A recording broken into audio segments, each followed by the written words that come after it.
Baik, izin. Assalamualaikum warahmatullahi wabarakatuh. Waalaikumsalam. Kami dari kelompok 6 izin mempresentasikan hasil diskusi kami, yaitu mengenai materi memori eksternal yang beranggotakan saya sendiri, Zalia Salwa, dan rekan saya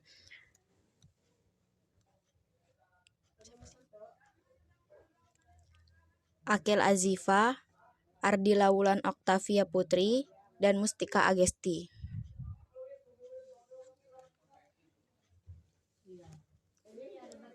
Untuk materi pertama yaitu mengenai pengertian memori eksternal. Memori eksternal adalah bentuk memori yang berupa perangkat keras atau hardware. Data di dalam memori eksternal dapat disimpan secara permanen sehingga tidak hilang saat komputer dimatikan. Memori eksternal ini berfungsi sebagai pendukung untuk membuka perangkat lunak, aplikasi, dan file di komputer. Memori eksternal yaitu perangkat keras untuk melakukan operasi penulisan, pembacaan, dan penyimpanan data di luar memori utama. Memori eksternal mempunyai dua tujuan utama, yaitu sebagai penyimpanan permanen untuk membantu fungsi RAM dan untuk mendapatkan memori murah yang berkapasitas tinggi bagi pengguna jangka panjang. Jenis-jenis memori eksternal berdasarkan karakteristik bahan. 1. Ada punch card. Kartu berlubang merupakan kartu kecil berisi lubang-lubang yang menggambarkan berbagai instruksi atau data.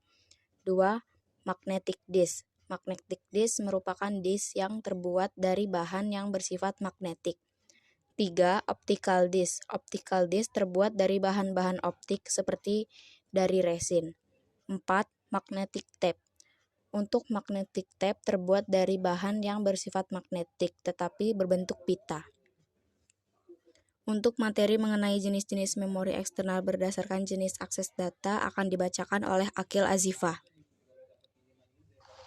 Saya akan melanjutkan dari presentasi Zalia.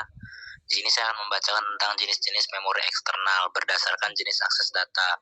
Yang pertama, SASD, Sequential Access Storage Device, mempunyai akses secara tidak langsung berurutan, contoh seperti pita magnetik. Yang kedua ada DASD, Direct Access Storage Device, mempunyai akses langsung terhadap data. Kelebihan hard disk eksternal, dapat dibawa kemana-mana dan dapat digunakan dengan praktis. Kapasitasnya cenderung besar sehingga dapat digunakan untuk menyimpan jenis file apapun. Kekurangan hard disk eksternal, harga relatif lebih mahal, sangat rentan terhadap virus, lebih mudah rusak, lebih cepat panas, lebih lambat mengolah data dibanding dengan hard disk internal. Selanjutnya akan dibacakan dengan Mustika Agesti. Terima kasih. Baik, selanjutnya saya akan menyampaikan materi cara menjaga dan merawat memori eksternal. Yang pertama, pentingnya penyimpanan yang aman. Caranya yang pertama, hindari benturan fisik dan kelembapan. 2. Jauhkan dari suhu ekstrim dan medan magnet. Kemudian ada cara pembersihan teratur. Yang pertama, hapus file yang tidak perlu untuk menghemat ruang. Kemudian, gunakan software antivirus untuk mencegah infeksi. Kemudian, yang terakhir, membackup data. Yang pertama, rutin backup data di memori eksternal. Yang kedua, gunakan aplikasi backup yang terpercaya. Slide selanjutnya. Kemudian, ada contoh penggunaan memori eksternal. Contoh yang pertama, kartu SD digunakan pada kamera ponsel dan perangkat lainnya untuk menyimpan data seperti foto, video, dan file. Selanjutnya ada kartu memori. Kartu memori ini digunakan dalam perangkat seperti kamera, ponsel, atau perangkat elektronik lainnya untuk menyimpan data. Lanjut ada hard drive. Hard drive eksternal merupakan hard drive yang terpisah dari komputer dan dapat dihubungkan melalui port USB atau lainnya untuk menyimpan data tambahan. Dan yang terakhir ada flash drive atau USB drive.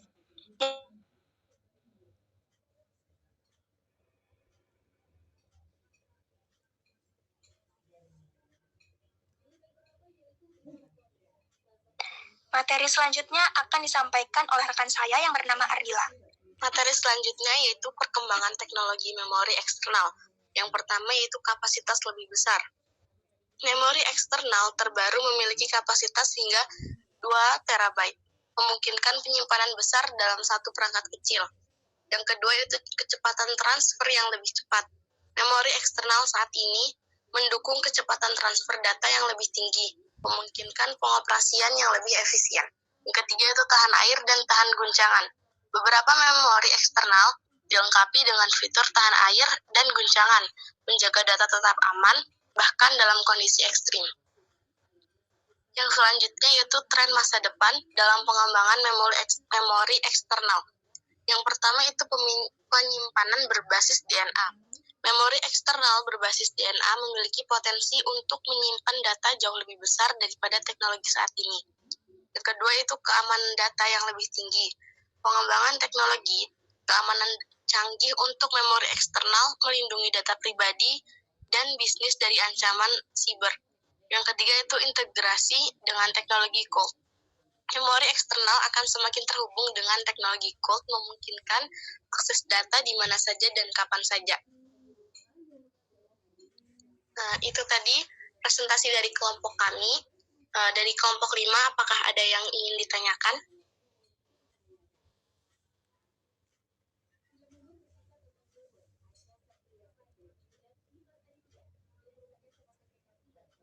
Ya, disilakan Alia.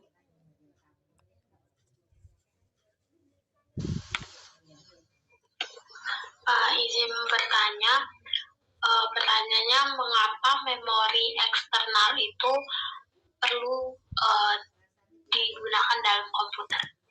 Terima kasih. Baik, akan ditampung dulu. Mungkin yang lain ada pertanyaan. Izin bertanya, apa sih perbedaan antara kartu SD dan flash drive itu sebagai memori eksternal?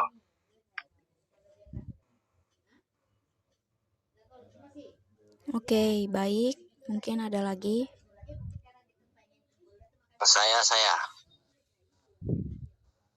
mau nanya, jelaskan secara singkat cara kerja memori eksternal dalam melakukan penulisan, pembacaan, dan penyimpanan data.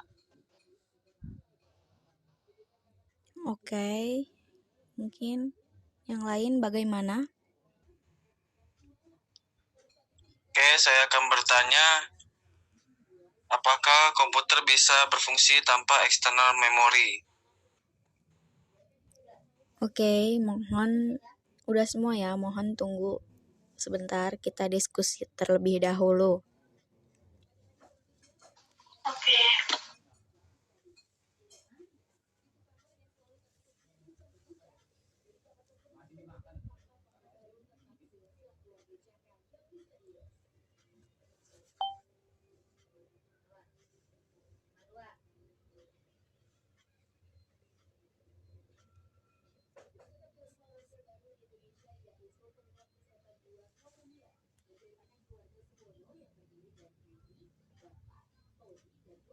Izin menjawab pertanyaan dari Alia. Mengapa memori eksternal diperlukan di dalam komputer? Memori eksternal dibutuhkan di komputer karena penyimpanan tambahan. Memori eksternal seperti USB flash drive atau hard drive eksternal memberikan penyimpanan tambahan untuk file dan data yang tidak cukup dimuat di memori internal komputer. Yang kedua itu probabilitas.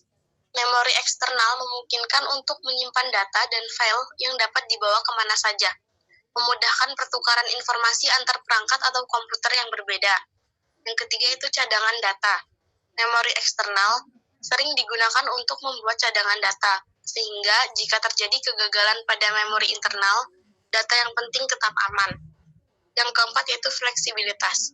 Dapat digunakan untuk menyimpan file yang tidak dibutuhkan secara terus-menerus di memori internal, membantu dalam menjaga kinerja sistem dan tidak membebani memori internal terlalu banyak. Yang kelima yaitu pengembangan kapasitas. Dengan memori eksternal yang dapat di-upgrade, penggunaan dapat memperluas kapasitas penyimpanan komputer sesuai kebutuhan tanpa harus mengganti komponen internal yang mungkin lebih sulit atau lebih mahal. Bagaimana Alia? Apakah jawabannya sudah cukup atau ada yang ingin ditambahkan? Cukup, terima kasih. Baik, izin menjawab pertanyaan dari Dava. Jadi, cara kerja operasi memori eksternal itu begini. Memori eksternal seperti kartu SD atau flash drive melakukan operasi penulisan, pembacaan, dan penyimpanan data dengan menggunakan teknologi penyimpanan non-volatil.